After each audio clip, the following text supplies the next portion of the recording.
patamveka mphekesera kuti president waziko wadwala. President anabwera ku Blantyre kumene anabwera ndi moto, like anabwera ndi full support, anabwera ndi asilikali amene anachita kunzungulira mbali mwa asilikaliwo ngati mene mukuonera pa screen. Mbali mwa asilikaliwo munali anyamata achipani amenenso anazungulira kupereka chitetezo kwa president. Komano atafika pena pake kuti muonesese bwinobwino amapanga push up. Now panali anyamata atatu amene apanga push up, anyamata think awiri atatu, anyamata amphamvu zawo nonse amene mukhonzano kuona kuti anyamata wa anatopa president akupangabe ma push up. Like aliyense anatopa. What the heck. Okay, chinthu chimodzi chimene mafuna ndikuze ndi chakuti nthawi zambiri andale amatha kutisokoneza dala mitu, amatha kutisokoneza dala muzochitika zathu mukaganizidwe kathu. Ndi cholinga chokuti mwina akwirire zinthu zina posachitapo mpati nali pa nkhani yokhuza ndizo kuti fetereza kulibe mwenye uja wakana kuti dziko la Malawi sakulidziwa, and kunabwera nkhani yokuti president wamwalira asana yankhulepo kanthu kapena kuti ayi mwina mwake namva mutu or else like mphekesera zimene winiko wapereka chakumasana kuti president chakumamawo kuti president anadwala sikuti anamwalira ayi koma anangodwala.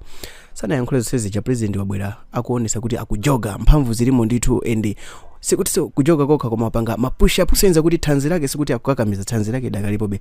Support imene yaoneka ndi anthu aku Blantyre, support imene yaoneka munsewu ndi anyamata MCP chikonza kukhala chiopsezo banja la DPP komanso UTM kuti ngati sazitenga bwino sizi kuti anthu azawavotera kuti amachokera dera lino kapena anthu azawavotera kuti amachokera chigawo chino, koma anthu akhoza kuzawavotera kuti pa ground pali motani.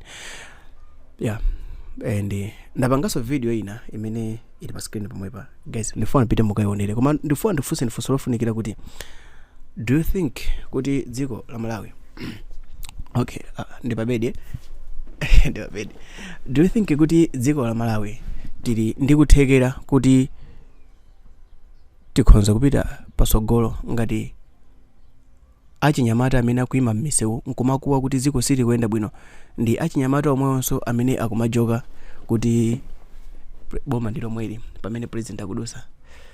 Lola ndizwena guys maganizano ma comment below, but ndaikakali video up tapita ndimakuona video imene tikufotokoza za mphekesera imene nkamveka kuti president waziko wamwalira. Dzina langa ndine Sam Mavita.